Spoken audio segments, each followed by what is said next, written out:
Good morning, good evening, and good afternoon. I hope you guys been having a wonderful day. I know I have. And today on Fuent Chat with Johnny Fuent, we are having a very interesting episode. We are doing an interview, yes, a very special interview with a showrunner of a few audio dramas. And here right now we have Daisy. Now, Daisy, I would love to keep on talking, but don't let me hog all the spotlight. Please go ahead and introduce yourself, tell us your name, and the shows that you are a part of. Hi, I'm Daisy McNamara. I use she, her, and he, him pronouns, and I have worked on various shows, but the main shows that I'm running now are SCP Archives, Eeler's Choice, Waterlogged, and something that hasn't been announced yet, so I can't talk about it. Ooh, sounds interesting. So, for our first question, what... Check back in 3 to 6 business months when I can legally speak about that. Gotcha.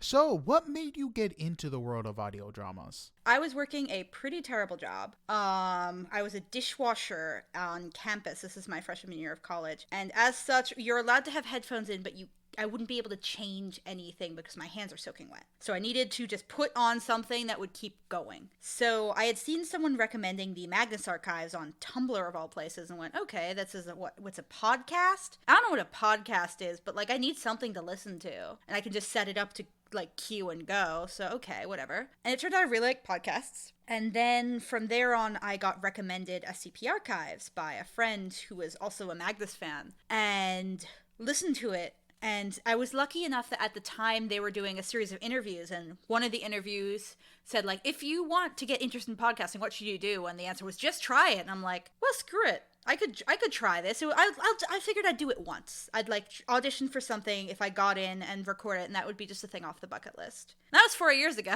Wow, that's wow. Did you end up getting the role? I did. It was lucky enough that at the time SCP had open casting, which we do not always have. I say we now I'm involved in casting. But at the time they were casting for SCP 1730, which was a 4-part miniseries with 40 roles. So it was big. Which is probably the only reason that I was able to get in with my terrible mic at the time. I think I borrowed my father's mic. I recorded everything on a Blue Snowball in a closet next to the heater, which I'm sure was great audio quality. And then I sort of found out I loved it and just was like, can I keep doing this? Is there other stuff I can be doing? Gotcha. So, for that role, did you end up getting a small role, a big role? I had a couple smallish roles. They weren't huge. I think I was an MTF. If you're unfamiliar with SCP, that means I was the soldier who's supposed to go in and contain the anomalies and almost always die. And I was an engineer at one point. So it was a couple small things, but I really got interested in it. And I loved doing, at the time we were doing some social events. We did live streams. We did interviews to meet the cast, stuff like that. And I was like, this is just really fun. I'm loving hanging out with everybody. I'm loving what I'm doing. So I really wanted to get into it. That's amazing. So what keeps you passionate about the medium?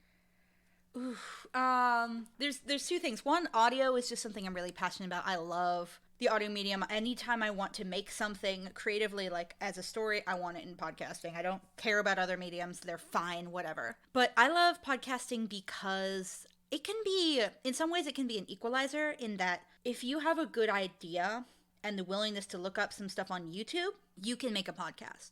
If you're willing to make your bad equipment part of your charm, if there's a reason that everyone does the tape recorder gimmick. It's very common because a tape recorder hides the fact that you are recording on a laptop microphone.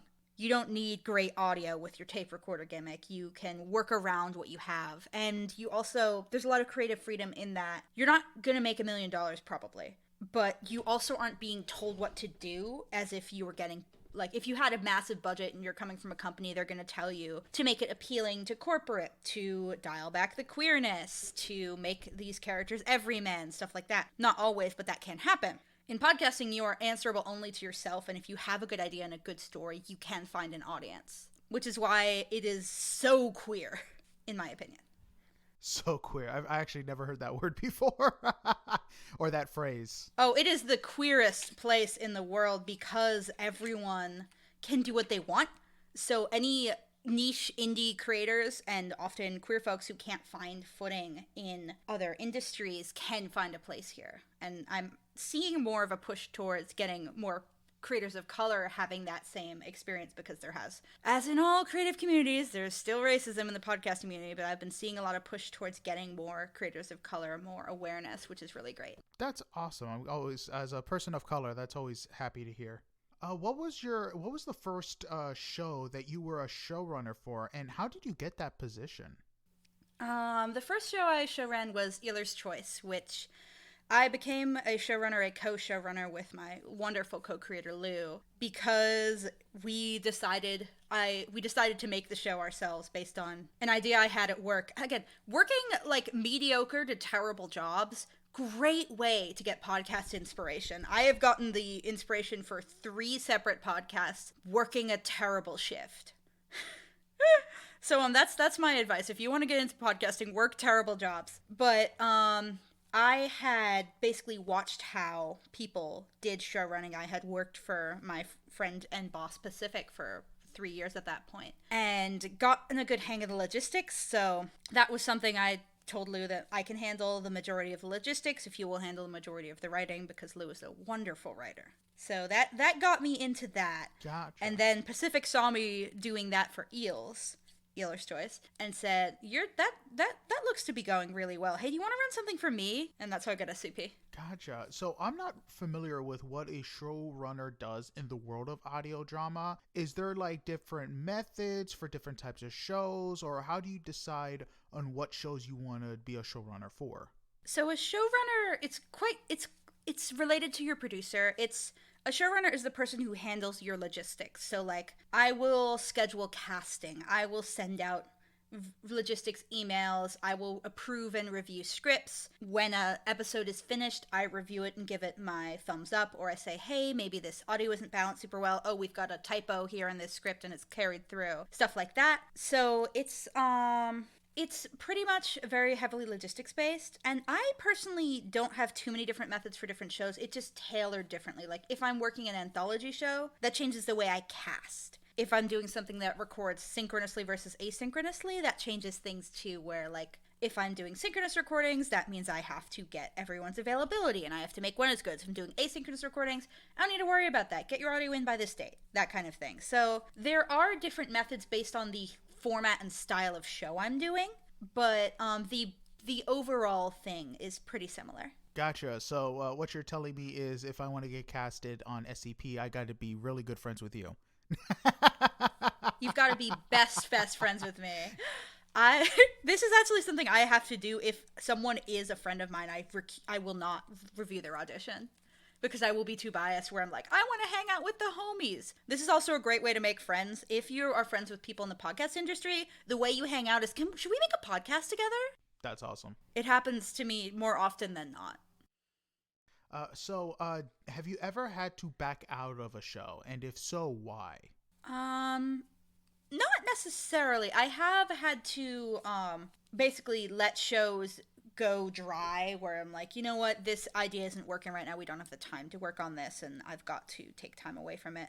I've been lucky enough that most of the shows, I can be a little picky about what I work on now, because I do not make the majority of my money by voice acting.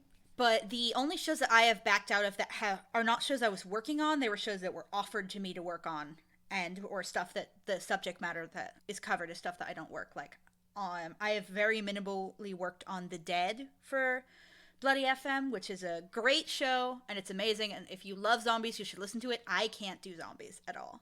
So both The Dead and Dead Space, I had to turn down working on in a larger capacity, because I just am not a zombie person. Gotcha. And did you ever have to abandon a show fully, in the sense that everyone agreed not to move forward with the idea during production? Not yet. We might get there with the show that one of the writers had some health issues, and we had to take a step back. So I've had a couple times where people involved in production are no longer able to continue because of life stuff or because of health stuff. And so far, we're just on hiatus. We will see if they are able to come back or not. Gotcha. And you said Bloody FM, so were you working on any of their shows like Paralyzed, End of All Hope, Creepy? I have not worked on those. I think I did like one episode of script review for Creepy. Creepy is not a show I've touched much, but I know about Creepy. We're sister shows. Gotcha. Bloody FM shows I have worked on. I'm looking at my list because this is the problem is if I do a bunch of like little roles, I will forget them. So stuff I have worked on: The Dead, Dead Space, Mayfair, Watcher Society, one of my favorites, SCP Archives, Skin Crawl, and Scare You to Sleep so far. Oh wow, that's amazing. So what was the inspiration for your current show? So SCP, I'm not going to answer for because that show was created by my wonderful boss and friend Pacific, and I'm just running it for them now because Pacific has had the problem of success and that they've got so many shows that they can't always be in the weeds on every single one of them. So now I'm helping them out with SCP. But the other shows, Eeler's Choice, yeah, we'll go with Eeler's Choice. The Meat podcast is too early in drafts to be counted as current. That's another one, 3 to 6 business years. Gotcha. We'll talk about that one. I got the inspiration for Eeler's Choice when I was working a terrible shift. It wasn't a bad job, but it was a nasty, cold, wet day in January, and I was working on a campus of oceanography as a maintenance assistant and groundskeeper. So I was sent out to what we called the boneyard, which is where they kept all the boats and the crab traps and the nets and all the fish tanks and everything just piled up, which smelled, as you'd expect, to high heaven of fish. And I had been listening to one of my favorite shows, The Slitverse, which I definitely recommend. It's an amazing folk horror piece about gods and divinity and capitalism and morality and everything smelling vaguely of fish. And they have this concept of saints, which are people that have been given the horrible power of a god and have been consumed by it. And I started to think about what would a saint of this place be. And I had the image in my mind of a 100-foot mass of nets full of the writhing bodies of what had been caught and thrown away. Like, if you're familiar with bycatch, which is a fishing term for the stuff you catch and that dies that you didn't want to catch and you throw it away. And I had that. No, I was not familiar. Yeah. It's, I studied marine biology, so it's stuff that I'm a little more familiar with than the average layman because I'm a fish guy. But yeah, so that was in my head, and I didn't know what to do with it, because at the time I hadn't done any writing. I'm starting to become a writer now. But I sort of tossed it around in some audio drama creator servers I was in. I was like, does anyone want this, and does anyone want to make it with me? This monster? And Lou said, yeah, that sounds fun. And that's how we met and created Eeler's Choice together, which is great. That's awesome. How many seasons are you guys in with that show? We are currently we have completed the first season. We are early into pre-production on season 2. And how long does it usually take between pre-season to post-season? Ooh, depends on the project and depends on the team. I don't like to go any less than 6 months from beginning writing to season release, and that's if I'm keeping it tight. Because I like to, once all the audio is recorded, have at least 4 to 5 weeks of time for post-production on each episode, and I like to have at least 3 episodes completely ready to go before starting a season. Give myself a buffer, you know? Gotcha. And what does post-production usually look like? Okay, so depends on the size of your team. For a professional production like the ones I'm currently working on. So first you have your dialogue editor. That's normally me. I love dialogue editing, and that's just taking voices, cutting them up. Since we work mostly asynchronously, it's taking a bunch of people who've recorded completely separately different times, have never met each other, and making them sound like they're in the same room talking to each other. So there's that. My personal favorite part of the process. There's sound design, which is adding in all of the outside stuff, their movement, their environment, what's happening around them, the horrible monster stuff. We're a horror company, it's what we do. And then we have a composer who goes in and scores it, which makes it beautiful. And then we have a couple of passes of QA where I, as a showrunner, will review it. And then if we have a script guy, they will review it and say, actually, we missed this part of the script that's important. We've can you change this? And once we've given it the heads up, then it's ready to have credits and ads recorded and go out. Gotcha. What has been your favorite show since you've worked on so many that you've worked on so far? What's been your favorite? Of my shows, it's got to be Eeler's Choice because I got to put everything weird that I love into it. All my various hyperfixations about the ocean and about fiber arts and about environmental justice and about queerness and about disability, all that stuff got to go in. Shows that I have been on that aren't my own, it had to be the Slitverses. The Slitverses is my favorite podcast of all time, and getting to be on that was a dream. That's awesome. And I know you already said that you've made your own audio drama. Are you planning on making any more of your own audio drama in the future? Oh, 100%. I've got 2 concepts currently in drafts. One that I'm researching now, the aforementioned Meet podcast, and then something I want to do, that'll probably be 2 or 3 years down the line because that'll be a full cast thing, and I need... Eeler's Choice is taking up all the time that I need for full cast stuff. So in like 3 years, when Eeler's Choice is done, then I'm going to make what I'm calling the Salt Marsh podcast. And whatever ideas come to me in between them, because they will keep happening. Gotcha. And what is your favorite character that you have witnessed so far, and is it the same one you have voiced? I have favorite characters that I have played, however, the episodes have not released yet. Gotcha. So I cannot talk about that, but check out later in the season for Breathing Space, Final Frontier. Oh, I don't know if it's called... They've got different taglines for every season. Breathing Space, it's a Law of Names production. Great, great team. Some of the nicest people I've met. And that would be my favorite character I've played. But favorite character I've witnessed in all of audio drama is a lot. I can't give you my exact favorite because I've listened to so much audio drama. Sister Carpenter of the Slitverses is probably up there. She's so good, and Maeve de Bruin is a wonderful actress. Also, Nicholas and Christine are both amazing from Archive 81 Season 3, which...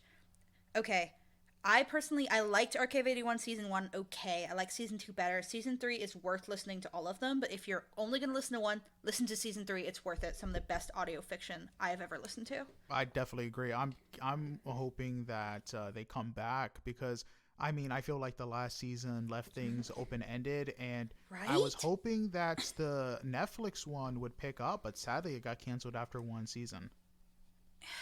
I'm like, I just want, they've got so much. So there's just so much amazing sound to come out of that team. And I haven't heard anything about them in a few years. I'm like, where are you boys?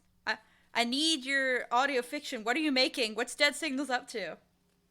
One day I hope we get to hear more from them. Definitely agree. One of my favorite audio dramas was We're Alive. And after a few years of hiatus, they came up with a new recent show. So maybe they'll do the same thing. So here's hoping. Do you have I know you said you're mostly in horror, but do you have a favorite genre that you want to get into that's different than the one you're currently in, or would it be basically the same type of genre?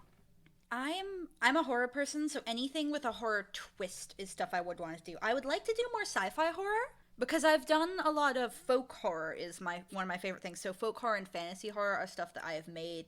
I have a lot of stuff, again, I'm a Slitverses fan, so a lot of my stuff about gods, about divinity, about the nature of faith, I've done a lot of. So it'd be interesting to get into something that was like a hard sci, which is one of my favorite genres to read, and I have a fondness for weird sci-fi, like Hyperion is one of my favorite sci-fi series. That thing is absolutely insane. There is so much weird stuff in there. Definitely agree. One of my favorite sci-fi podcasts is Midnight Burger. Definitely one of my favorites. Ooh, I have not listened to Midnight Burger, but I have heard nothing but good about it. Oh, it's phenomenal. Honestly, 10 out of 10.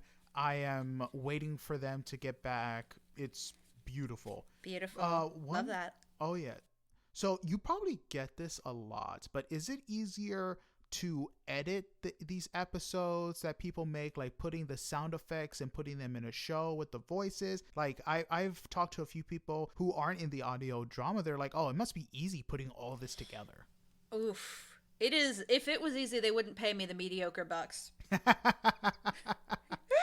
Not the big bucks, just the mediocre bucks. They pay me. I'm like, look, I make my living. I don't want to, I don't want to speak ill of the people paying me. They're paying me enough to live on, and I'm happy to do that. But the pay rate, you don't make much money in the industry, to be honest. Unless you own a company, you're probably not. This probably isn't your day job. But it is way harder than people think it is. I'm gonna go on a slight tangent, bear with me. Go for it. This was brought up on Twitter not that long ago about the actual play podcasts. And the question was, do you play your players or your editor first? And there were a lot of people who said your players. And I have been both a player and an editor on an actual play podcast. And I can tell you that as a player, I worked hard and I had a great time for about 3 hours a week.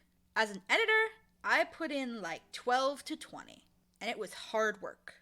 I enjoy what I do, but it is not necessarily easy, and it did take me, again, I've been doing this for 4 years, learning under several different people to get to the skill level I'm at. It is difficult it is not impossible, but it's skilled labor and it deserves to be compensated as such. I totally agree. Honestly, it takes me a long time, even after doing this for about 3 years now, to edit these shows. And my friends are like, oh, it seems easy. I'm like, no, it's not.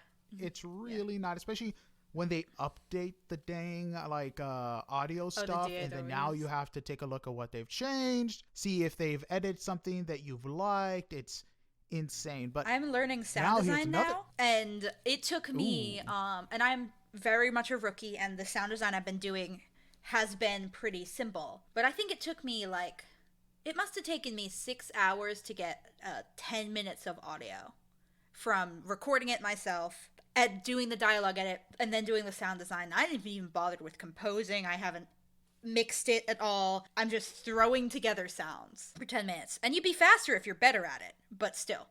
Gotcha. So when it comes to composing, how does that work in audio drama? Is it like similar to like the movies where someone puts their a guitar or instrument towards the mic, or is everything already there that you have to get that's non-copyrighted?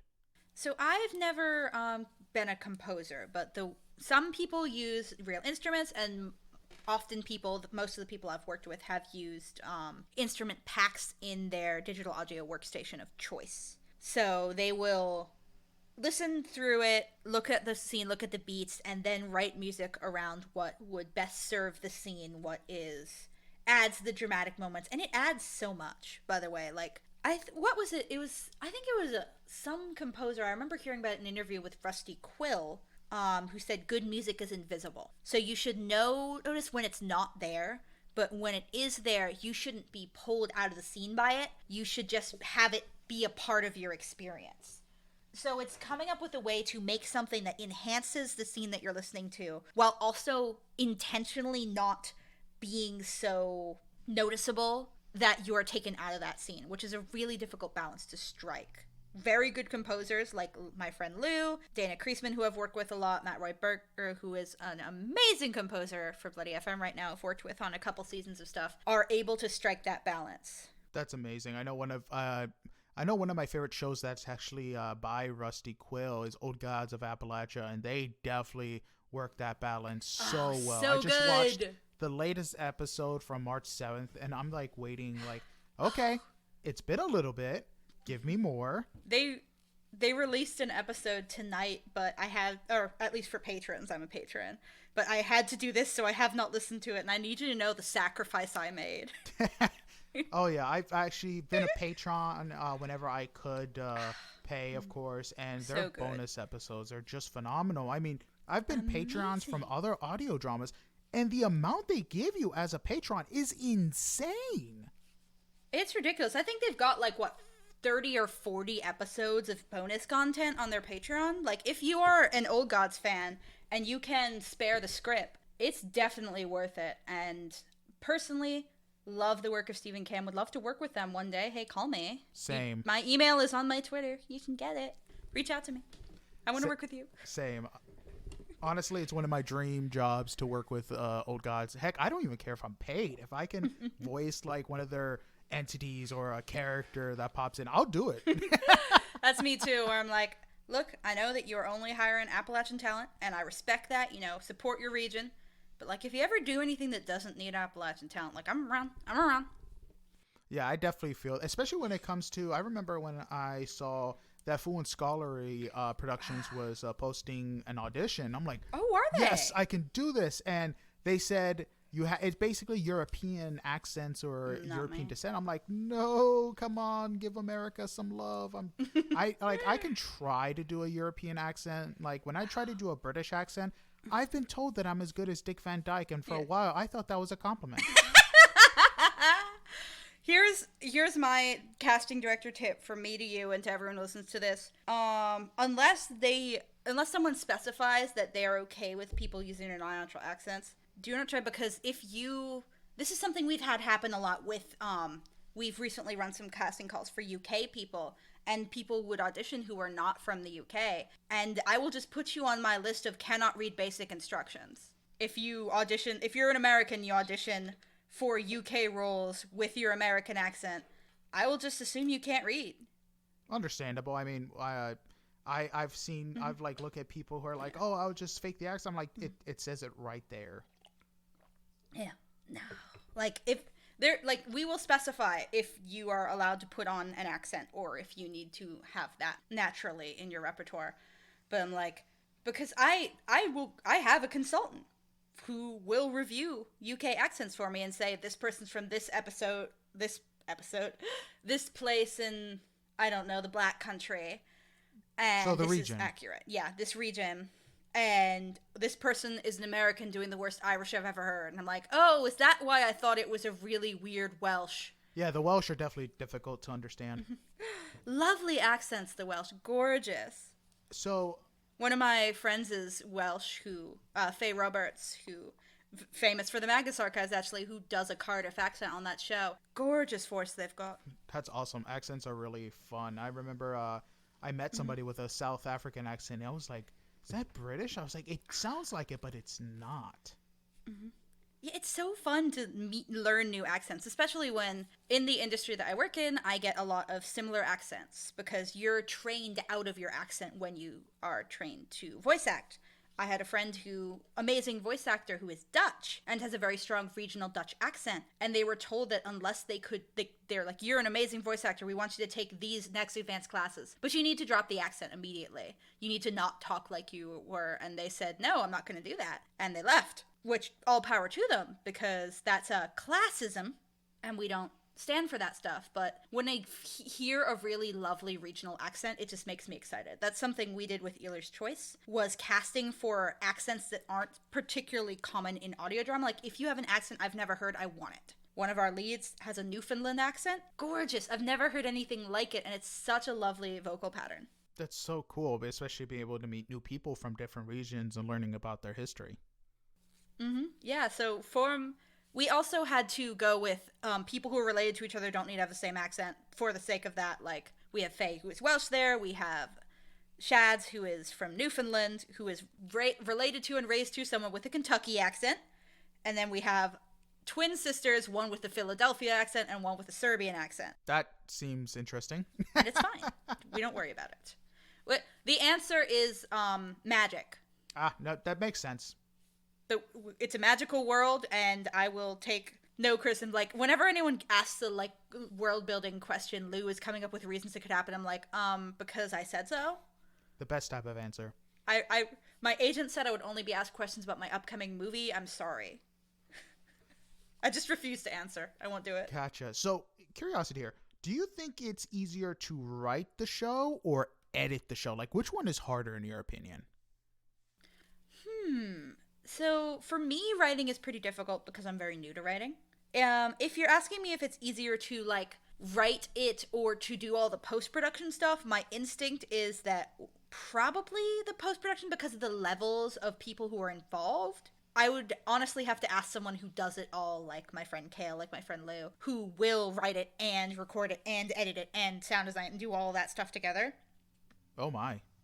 Yeah, they're people who can do that. I can't compose. I can do everything else. But, like, just because I can does not mean I want to. I will find someone who is willing to do the parts I don't feel like doing. Yeah, no, I definitely agree. One of my friends, Lemon, he does Audio Storium, and he does mostly everything, and it's insane. Super nice person. Oh, yeah, super fun. Met him about a year back We, ironically enough, so this is how we met. Facebook put a bunch of random people into a messenger chat. We had For real? Yeah, no, we had no idea what was going on.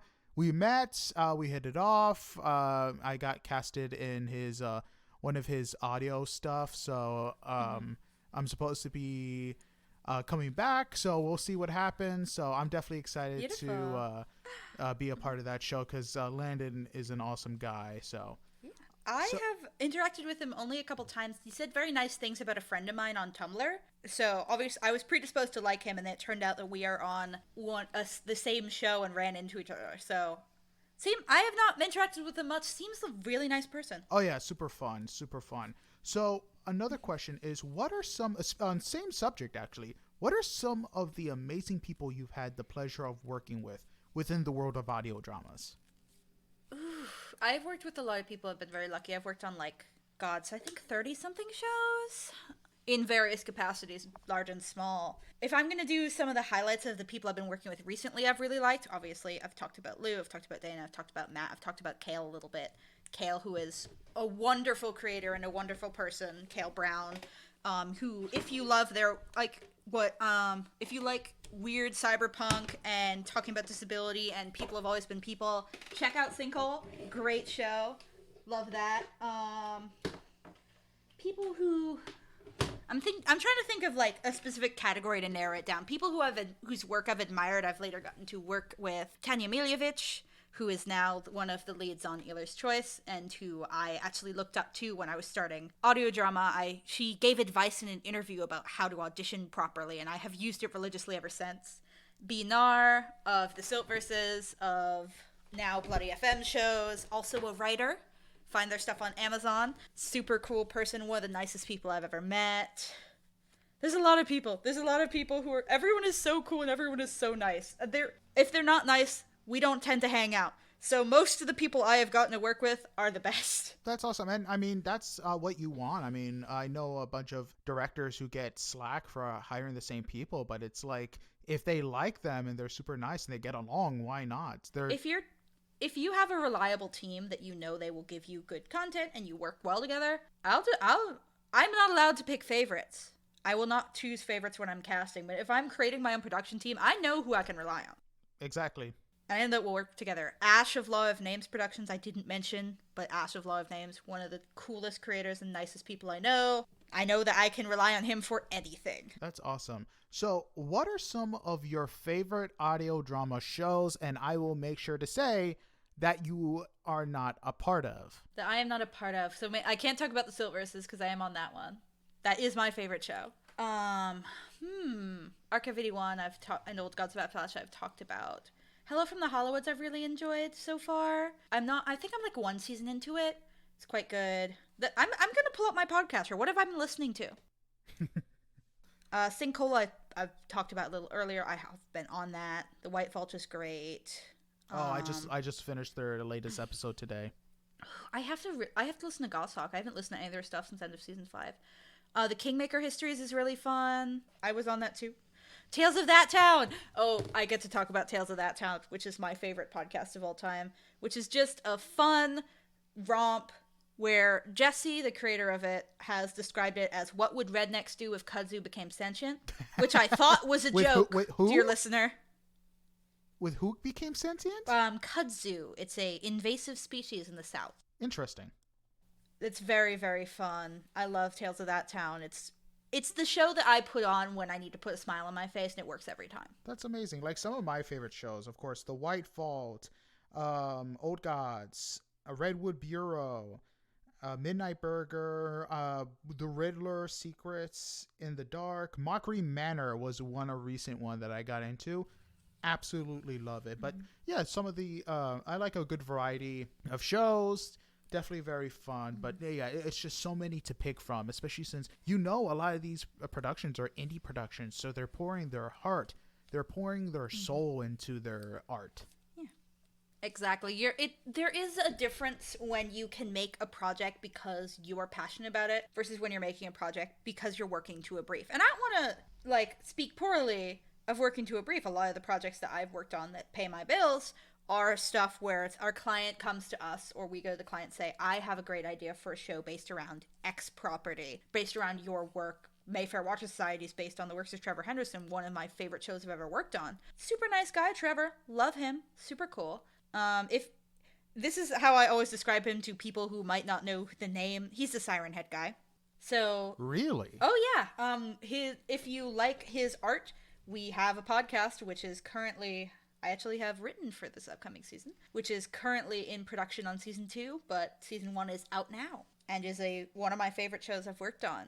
So I don't want to say that you should never do that. That is a perfectly valid and fun way to do things. But there is a level of freedom in when you can just make the story that you want to make and make it as nuts as you want. Like my upcoming project, it's got meat. It's got body horror. It's got my thoughts on imaginormativity. It's got religion. It's got cults. And it's going to be very, very strange because no one can stop me. I love it already. And no one will stop me, and I will make it worse. The more pushback, the worse it gets. This is a threat. Every time someone complains I had one more wet squelch. Wet squelch? What is that? That would be just I'm making the sound design terrible. Oh, okay, I gotcha. So have you ever had pushback from, let's say, of course you said that sometimes you guys go to someone who's created something and you want to put that into an audio drama form. Have you ever had any pushback with some ideas or maybe a different avenue where you wanted to take the story? I personally have not so much. More of it, I've never had someone say no. I've had some people say, I don't know if this angle worked. Could we do this angle? Where if it's something that isn't as true to their vision for the story, or if it's just something we don't have the budget for at the time or the time to pull off, where I'm like, as much as I would love to bring in 7 people for this, we have to turn this around in a week. So we're going to do 1 and I'm going to record it myself because I know I can get it done in that time without making one of my people have to rush. Here's another tip of being a showrunner. If something's going to be nasty to do, don't shove it onto someone else if you can avoid it. And if you do shove it onto themselves, pay them a bonus. Like, is there some examples of nasty? Rush work is something that we will always, at least in my experience, I will try to always pay a bonus for. If I'm giving you something like, I need this done in 4 days, I will double your rate. Or I will add $20 to your rate or whatever. Something like that where I'm like, or this is going to be really difficult and you need to do it quickly. You get a bonus or I will handle it so you don't have to. Gotcha. Okay. Well, that's awesome, especially taking into consideration. You don't want to make... my job is to make the people who work for me's job easy. That is my purpose, is to make things go smooth for them so we can make good shows. And that's always something you want to do. So now, we've been dancing around this subject, and so I want to definitely hit it. What are some of the misconceptions about audio drama or the world of audio drama that people might have? Like, is everyone who makes them rich? Like, are the showrunners rich? Are the creators rich? Or when they start, they have to have like a super huge budget to be big? All right. So I have, I think, 3 or 4 actually. So I'm going to try and rapid fire them. Go for it. So 1, we are not rich. None of us make any money. Everyone has a day job. Yes, including that big podcaster. Like, I think who is it? The showrunner of Read Dracula's Tal is like an engineer. I used to be a marine biologist and hopefully will be again. Give me some luck in the job market. My friends work in jewelry stores. They work as actual doctors. Some of them are research scientists. Because as much as we love doing this, normally it does not pay enough to do on its own. And people have this misconception. I don't know if this is in the creator spaces or in fandom spaces where we are not famous. Like, I'm going to pick one of the biggest podcasts, like, in the last 5 years, the Magus Archives. The creator of that, Jonathan Sims, doesn't even have a Wikipedia page. No one is stopping him in the street. If you ask people to name 5 fiction podcasts, maybe they can give you Night Vale. So we are not as big a deal as people think we are. So there is this... Sometimes people can get weird about, like, celebrities and privilege and fame, and I'm like, I promise you, I only have enough fame that I don't use my legal name on social media. I'm also trans, which, I wouldn't use my legal name anyway. But, it is not as prestigious as people think, but that also means that it is not as hard to get here as people think. Like, if you want to create something, you can do it. You have the option. It'll take some work and it'll take some good ideas, but you can make it happen. And so it is not as inaccessible. You don't need a giant budget. I recorded in my closet on a blue snowball for 2 years. I don't necessarily recommend doing that. Blue snowball's not a great microphone, but if that's where you want to start and that's the budget you have, with a blanket over your head and a blue snowball and a good gimmick, you can make a podcast. That's awesome. And so you mentioned that you would have to fundraise for some projects. How do you guys go around doing that? Depends on what you're doing. So if you're doing independent projects, most of the fundraising comes through things like Patreon or merch sales like Redbubble, Bandcamp, stuff like that, and through crowdfunding. So that would be you run a campaign on Kickstarter or Indiegogo or Seed and Spark, which I don't recommend, and say, here is my great show idea, here is my cast, here is like what it's going to be. Will you give me the money to make it so that you can pay your people fairly? Or let's be honest, pay your people at all. Getting enough money to pay a fair rate is probably not going to happen because that is just the nature of crowdfunds. It's a shame because we all aspire to pay our people fair rates, but it just is rare, I'm afraid. But yeah, so it can be difficult and it doesn't always work out. But if you do want to get a budget for audio drama, I honestly recommend... This is going to be the hard part. This is going to be the sucky thing. Work on some audio dramas, even if it's for free, even if just so that you have something on your resume when you make the crowdfunds, you can say, like, I did not try to crowdfund for season 1 of Eeler's Choice. I could have, but I did not, because now when we do, hopefully, if we want to crowdfund for season 2, we can walk in and say, here's our successful crowdfund. Here's season 1, here's people's reviews of it, here's what people said about it, here's the awards we won. And I can say, I'm Daisy McNamara, I am the showrunner of SCP Archives, here's all the shows I've run successfully, here's all the stuff I've done. This is why, when you give me your money, it's a worthwhile investment. So showing that even if you just make up a mock-up of something and have, like, here's proof of what this is going to look like, because people want proof of concept. People want to trust that the crowdfund is going to go somewhere. Because sometimes something ends up in development hell and it's been 4 years and I haven't heard back from that project, and then saw it yesterday in my podcatcher and went, I wonder if that's ever going to happen. They didn't email me back. Gotcha. Yeah. And with that being said, I know a bunch of new companies are starting to slowly get into the audio drama. Like I know Warner Brothers is getting into the audio drama with a few Batman projects or Batman related projects. Marvel's also doing that. Do you have any opinions on these big companies getting into the medium and only usually hiring union actors and stuff like that? I mean, I don't have too much opinions on it. It's fine. I am personally a fan of indie studios because I feel like you get more creativity out of them. But those people want to make that stuff, awesome, good, make your projects. The only issue I personally have is when those projects, there are problems a lot with people who have seen the word podcast and think it's going to make them $1 million and don't understand how it works. You get that a lot with film people, where it's like, I need you to make X amount of downloads by X date, or we're pulling out your funding. I'm like, no, that's not how this works. You will get X amount of downloads, and you put in the money at the top, and then it keeps making you money forever. But that's the only issue is that I find with people who don't understand, and people who don't use their medium. This is a thing that my friend Kale and I talk about a lot of. So many people who will have a podcast that was clearly meant to be a film script, because it's not using it effectively. They're narrating too much. They're not using the sound design right. They're saying things that shouldn't, they're saying what their facial expressions are because you can't see them. Using your medium effectively is how to make a good story. You cannot make a story in a medium independent of that medium. And I find that sometimes folks who come from other backgrounds are used to writing for those backgrounds and aren't as interested in what audio can do, because audio is really versatile. You can do a lot of crazy things in audio very cheap because you don't have to pay someone to CGI it. You can just add some sound and the audience will extrapolate what horrible monster or giant superhero or big scary gun that you're trying to get. You just have to know how to work with it effectively to not make it big, oh god, a horrible monster with a superhero and a big scary gun. I'm seeing that. It's 10 feet in front of me. Like, that, you can tell when someone was trying too hard to tell you what's going on without using the sound to do it, you know?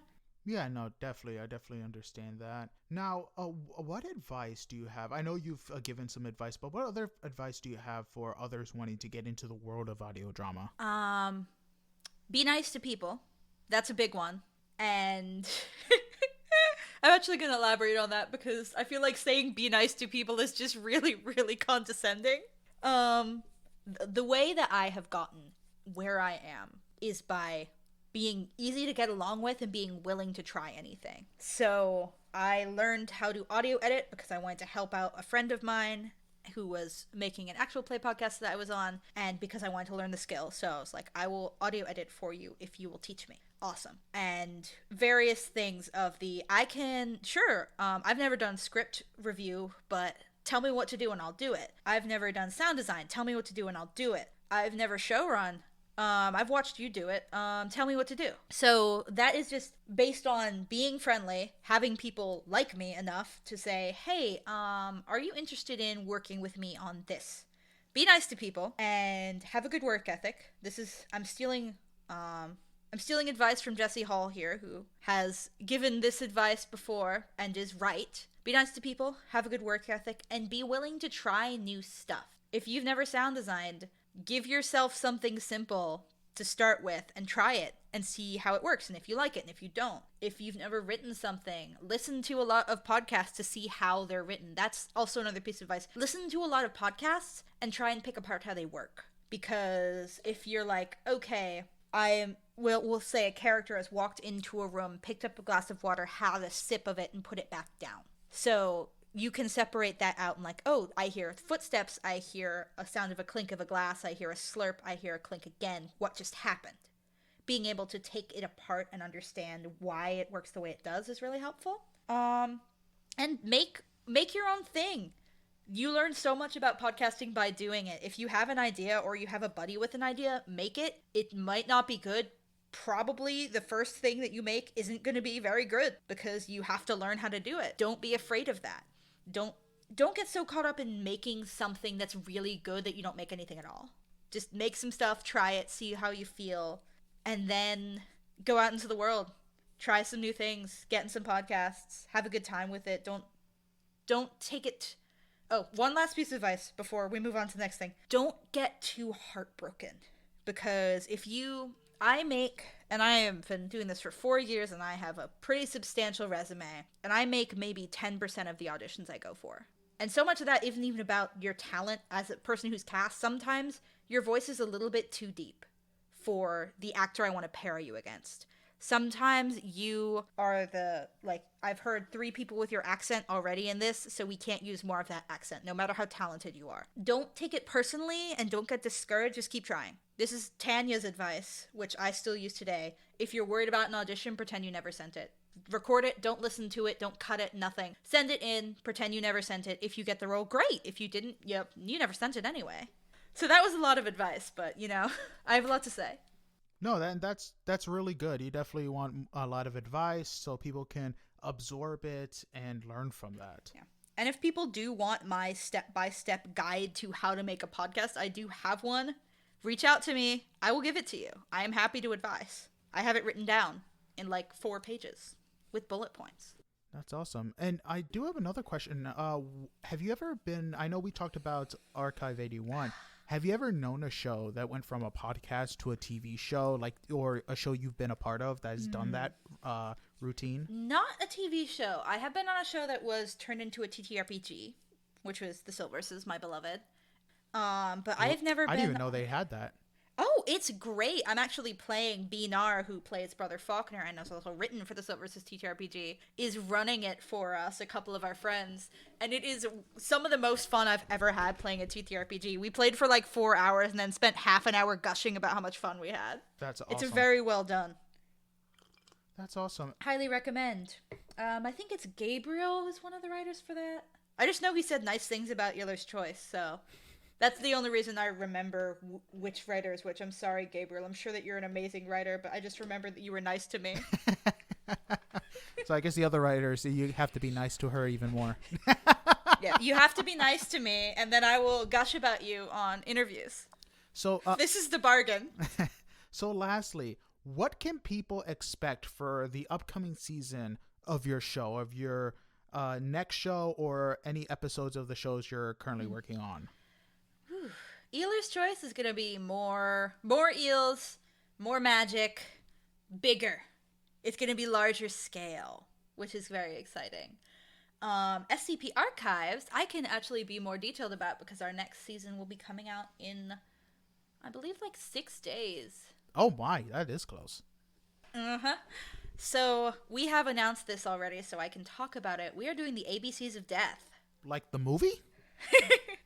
No, the alphabet anthology. So there's a section of the hub where it's alphabetical episodes. So we have A is for Annihilation, or B is for Bloodborne, and each is based on that theme. So that will be out soon. We also have an episode out yesterday for promotion for the video game Alone in the Dark, written by Cale Brown and voiced by Giancarlo Herrera, which was an amazing episode, and you should definitely check that out.